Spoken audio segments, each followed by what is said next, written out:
সবার জীবনে কষ্ট আছে, ইমামের জীবনেও কষ্ট আসে, মুয়াজ্জিনের জীবনেও কষ্ট আছে। এ পর্যন্ত শুনেছেন কখনো কোনো মুয়াজ্জিন সুইসাইড করেছে? আমি আপনাদের মুখে একটু শুনতে চাই, কোনো আলেম সুইসাইড করেছে? তোমাদের জীবনে কি কষ্ট নাই?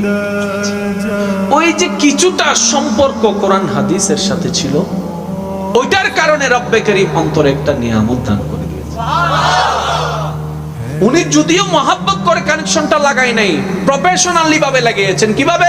ওই যে মা বাবার স্বপ্ন ছিল আমার সন্তান হাফেজ হবে, মা বাবার স্বপ্ন ছিল আমার সন্তান আলেম হবে, ওই পারপাসে গিয়েছেন। তারপর আল্লাহ পাক নিয়ামত দিয়েছেন, বঞ্চিত করেন নাই।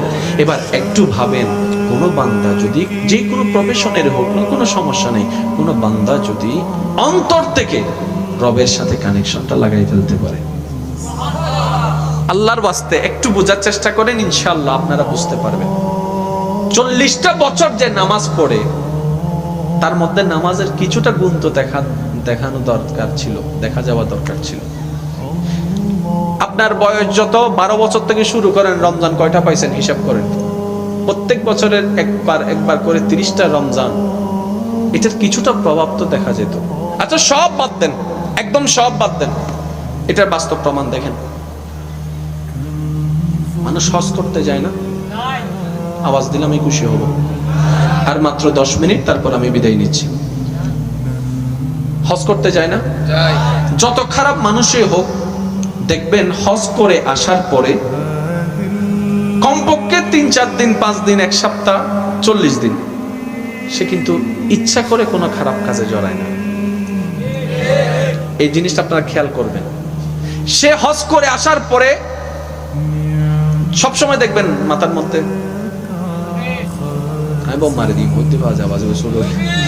মাথার মধ্যে,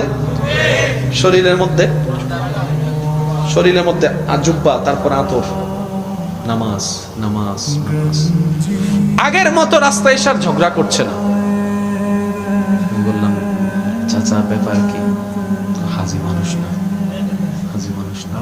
এই যে উনি করলো না কেন, একটু ভাবেন তো। লজ্জাবোধ চলে এসেছে।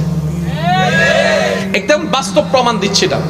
লজ্জাবোধ চলে আসার কারণে ওনার মাইন্ডে বসা, আমি তো হজ করে আসলাম, হজ করে এসে যদি আমি ঝগড়া করি, এটা আমাকে মানায় না। হজ করে এসে যদি মানুষের জায়গা দখল করি, এটা তো আমাকে মানুষে হচ্ছে না। আচ্ছা করবো আর কি, 40 দিন পরে। কিন্তু বিষয়টা হওয়া দরকার ছিল মরণ পর্যন্ত করব না। কিন্তু আমরা সমাজে প্রচলন করাই দিছি 40 দিন পর্যন্ত এটা করা যাবে না, এটা করা যাবে না, সেটা করা যাবে না। উনি শুধু কমতে থাকে, 40 দিন হতে যাবে, 40 দিন। তাহলে দেখেন হজের একটা প্রভাব পড়ছে কি পড়ে নাই? আমি সবার মুখে শুনতে চাই, হজের একটা প্রভাব পড়ছে কি পড়ে নাই? উনি যে আল্লাহর ঘর তাওয়াফ করেছেন, মক্কাতুল মুকাররমায় গিয়েছেন, ওই যে ধ্বনি যেটা দিয়েছেন, কেন গালি দিচ্ছে না, কেন ঝগড়া করছে না? উনি বলছে এই জবান দিয়ে আমি আল্লাহ পাকের দরবারে তালবিয়া পাঠ করেছি, লব্বাইক আল্লাহুম্মা লব্বাইক, লব্বাইক লা শারীকা লাক লব্বাইক, ইন্নাল হামদা ওয়ান নি'মাতা লাকা ওয়াল মুলক লা শারীকা লাক, লব্বাইক আল্লাহুম্মা লব্বাইক, লব্বাইক লা শারীকা লাক লব্বাইক, ইন্নাল হামদা ওয়ান নি'মাতা লাকা ওয়াল মুলক লা শারীকা লাক। আল্লাহ আজকে যারা এই তালবিয়া পাঠ করছে, জীবনে একবার হলো তোমার ঘরকে সামনে রেখে পড়ার সুযোগ করে দিও। লব্বাইক আল্লাহুম্মা লব্বাইক, লব্বাইক লা শারীকা লাক লব্বাইক, ইন্নাল হামদা ওয়ান নি'মাতা লাকা ওয়াল মুলক লা শারীকা লাক।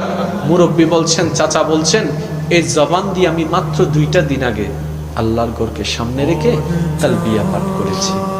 এই জবান এখন গালিটা শুনতেও তো কেমন লাগে, বলতেও তো কেমন লাগে। ওই লজ্জাবোধের কারণে উনি পাপ কাজ থেকে দূরে সরে আসতে পারলো।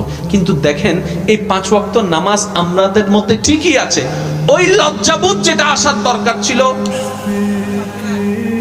যার কারণে নামাজি আছে, সুদ কমে নাই, নামাজি আছে, বাটপারি কমে নাই। তো হাউ ক্যান আই চেঞ্জ?